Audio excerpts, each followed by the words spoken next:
Si vous appréciez notre travail, n'hésitez pas à nous soutenir en likant ou en partageant la vidéo ou grâce à notre Utip.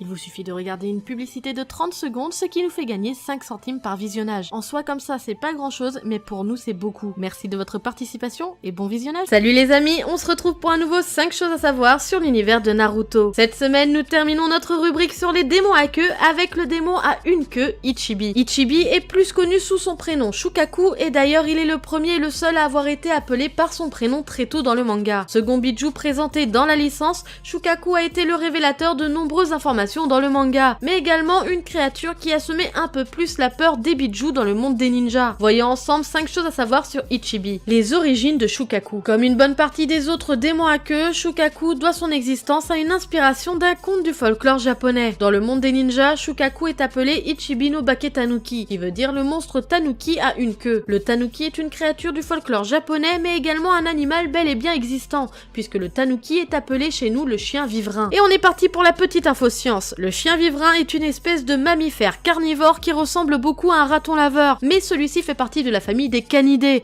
où on retrouve le chien, le loup, le renard, etc. Cet animal est originaire de l'Asie de l'Est, et il a été élevé intensivement pour sa fourrure en Europe et en Russie, notamment pendant le XXe siècle. Des spécimens se sont soit échappés, soit ont été introduits pour augmenter leur population et de ce fait sont courants dans l'Europe de l'Est. Le chien vivrain est actuellement en pleine expansion dans le reste de l'Europe, où sa présence est indésirable car il est considéré comme une espèce nuisible et invasive. Bref, revenons-en à notre créature. Le tanuki n'est pas une créature inconnue à notre chaîne puisque nous en avions parlé il y a de ça de nombreuses années dans une vidéo sur les légendes japonaises et nous y avions relevé sa caractéristique physique, son énorme paire de couilles. Mais il y a bien d'autres choses qui caractérisent cette créature autre que sa paire de boulettes. Le tanuki vient donc de la mythologie japonaise et c'est un yokai de la forêt inspiré du chien vivrain auquel les japonais attribuent des pouvoirs magiques. Le tanuki est maître dans l'art du déguisement et il est réputé pour pouvoir changer de forme à volonté. Cette créature est souvent représentée portant un chapeau de paille et une gourde de saké,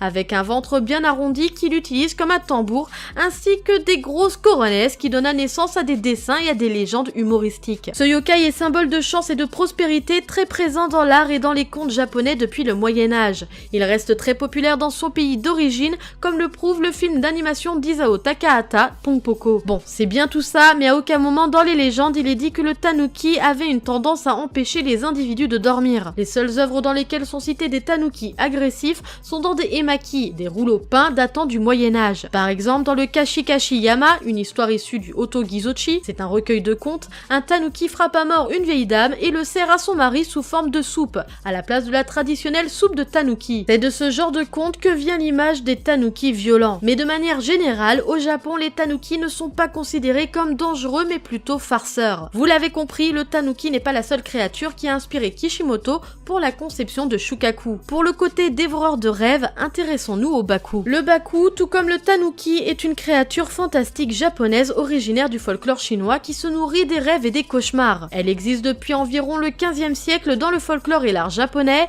et apparaît plus récemment dans les animés et les mangas. Nous allons voir ça après. Certes, l'inspiration n'est pas flagrante puisque le Baku se nourrit des rêves et cauchemars alors que Shukaku, lui, prend possession de son hôte pendant son sommeil. Mais il y a tout de même un lien commun, c'est tout simplement le sommeil. Selon les légendes, les victimes du Baku ressortent de leur nuit encore plus fatiguées qu'avant, jusqu'à ne plus réussir à fermer l'œil de la nuit. Ce fait est au final un peu le résumé de l'oppression de Shukaku sur Gaara. De nombreuses licences, que ce soit manga, animé ou jeux vidéo, s'inspirent énormément du folklore japonais, et même parfois du folklore d'autres origines. Le tanuki et le Baku sont eux aussi présents dans de nombreuses licences. Pour le tanuki par exemple, vous pouvez le retrouver, pour les plus connus, dans de nombreux jeux Mario, dans Animal Crossing, dans Pokémon ou encore The Legend of Zelda. Le Baku, lui, vous pouvez le retrouver dans Pokémon, Digimon, dans Naruto avec une invocation de Danzo, et bien sûr Yokai Watch. L'histoire de Shukaku. Nous avons vu les détails qui ont servi pour la création de Shukaku. J'aimerais maintenant que nous voyions ensemble l'histoire de Shukaku au sein même de l'histoire Naruto, qui elle aussi gagne à être connue. Shukaku est une créature à l'infinité Futon, il maîtrise l'art du vent, et il est possédé par le village de Suna depuis plusieurs générations. Shukaku a la particularité de se réveiller à chaque fois que son réceptacle s'endort. Alors l'hôte ne peut plus dormir, et à force de veiller toutes les nuits durant plusieurs années, il finit par avoir des séquelles psychologiques. Il développe une personnalité instable et finit souvent par haïr ses semblables. Dans la première partie du manga, quand Gaara et Shukaku sont présentés au lecteur, nous n'avions pas conscience de l'existence des 9 démons à queue et de toute la mythologie qui les entoure. l'entourait. Gaara lui-même ne savait pas qui était le démon qui était scellé en lui. Il pensait que c'était le fantôme d'un prêtre de Suna scellé dans une bouilloire. D'ailleurs, c'est une référence au conte La bouilloire qui se transforme en chien vivrain du folklore japonais. La légende en question disait, avant d'être sous sa forme animale, c'était un prêtre du désert de Nara. Sa personnalité, extravagante et espiègle, deux caractéristiques qu'il avait en commun avec les Tanuki, en faisaient un démon très puissant. C'est suite à la libération de l'énergie obscure de Yamata no Orochi et aux assauts répétés du vent et du sable qu'il se métamorphosa en un Tanuki, forme dont il ne put se libérer. Son tatouage violet représente quant à lui son titre de dieu du sable. On sait aussi que Shukaku vivait dans l'âme des gens tués par le vent et le sable. Nous savons à l'heure actuelle que c'est faux. Pourtant, ce fameux prêtre a existé et son histoire est légèrement différente. Nous apprenons lors de la deuxième partie du manga,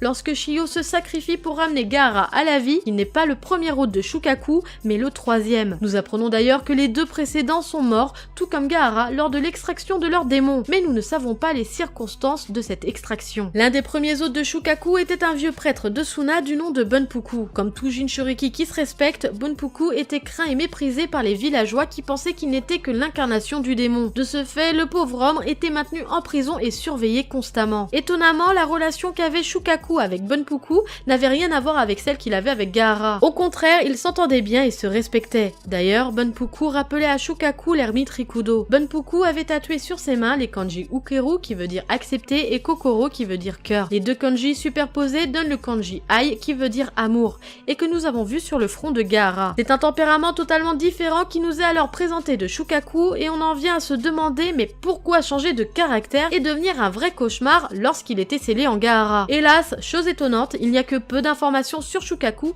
et tout ce que nous pouvons faire c'est de théoriser. Nous pouvons imaginer que Bunpuku était le premier Jinchuriki de Shukaku et qu'il a été retiré pour des raisons plutôt obscures, ce qui aurait touché Shukaku, le fait de voir son ami mourir. Peut-être que le second Jinchuriki ne s'entendait pas avec Shukaku et que divers événements ont poussé Shukaku à détester encore plus les hommes. Et donc de ce fait, le scellement traumatisant en Gaara, je parle bien sûr du sacrifice non consenti de Karura, n'a été au final qu'une porte ouverte pour Shukaku pour se venger des humains. Ne souhaitant pas s'attacher de nouveau à un Jinchuriki qui finira par être sacrifié tôt ou tard, Shukaku a tout simplement fait vivre l'enfer à Gaara. Enfin ça, c'est ma théorie. Et vous, quelle est votre théorie pour le changement de Shukaku? La rivalité. Nous l'avons vu notamment dans la vidéo 5 choses à savoir sur Kurama, que notre démon renard et notre démon Tanuki sont loin d'être les meilleurs amis du monde. La raison, nous ne la savons que partiellement puisqu'il nous est dit que Kurama était du genre narcissique et qu'il se prenait pour le plus fort des démons à queue parce que lui avait 9 queues. Et comme pour lui, la puissance d'un démon réside dans son nombre de queues, forcément Shukaku, qui n'en a qu'une seule, est le plus faible de la famille. À cause de ça, Kurama n'hésita pas à rabaisser, insulter et revendiquer le fait qu'il ne veut rien avoir à faire avec Shukaku. Shukaku, malgré que ce soit un démon, a été touché dans son orgueil par les propos de Kurama. Et pour lui, la puissance d'Abiju n'a rien à voir avec son nombre de queues. Shukaku est tellement persuadé de ça qu'il considère Kurama non pas comme un ennemi,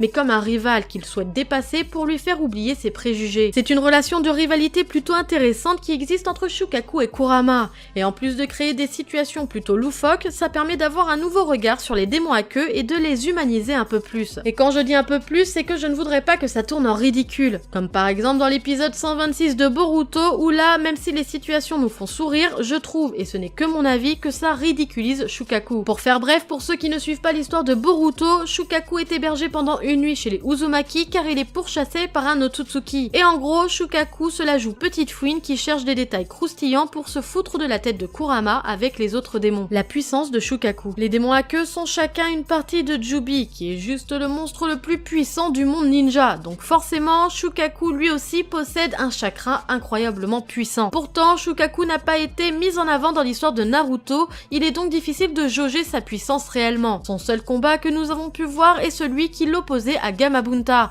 et c'était un combat très impressionnant et dévastateur, et surtout, la première fois que nous voyons un tel combat dans l'histoire de Naruto. Shukaku possède la même capacité du contrôle de sable que Gaara. Oui, car ce n'est pas lui qui a donné cette faculté à Gaara. Si vous ne le saviez pas, allez voir mon 5 choses à savoir sur Gaara si vous ne l'avez pas encore vu. Je vous explique tout sur les origines de son contrôle du sable. Bref, la seule différence qu'il y a entre la maîtrise de Shukaku et celle de Gaara, c'est que Shukaku a beaucoup plus de puissance. Il est également capable d'envoyer des boules d'air surpuissantes, vu qu'il est d'infinité Futon. Une seule de ces boules a d'ailleurs suffi à blesser sérieusement Gamabunta. Shukaku possède également la faculté d'utiliser le Jiton, le Keke Genkai qui permet d'utiliser les champs magnétiques, et également des techniques de scellement. Il peut aussi insufflait son chakra à Gaara afin de lui donner plus de puissance et faisant apparaître des parties de son corps sur Gaara, son bras, sa queue, etc. jusqu'à transformer Gaara entièrement en lui-même. Anecdote en vrac. La chose qui m'a le plus étonné, c'est que malgré le fait que Shukaku soit un démon qui a été mis en avant très tôt dans le manga, c'est celui qui possède le moins d'infos. Pour autant, Shukaku a été un précurseur sur bien des points. Déjà, il a été le premier démon hors Kurama à apparaître dans l'histoire, et c'est donc celui qui a ouvert l'hypothèse sur le fait qu'il y aurait d'autres démons dans l'histoire de Naruto. Également, Shukaku a été le seul démon dont le véritable nom est révélé dès les premiers chapitres,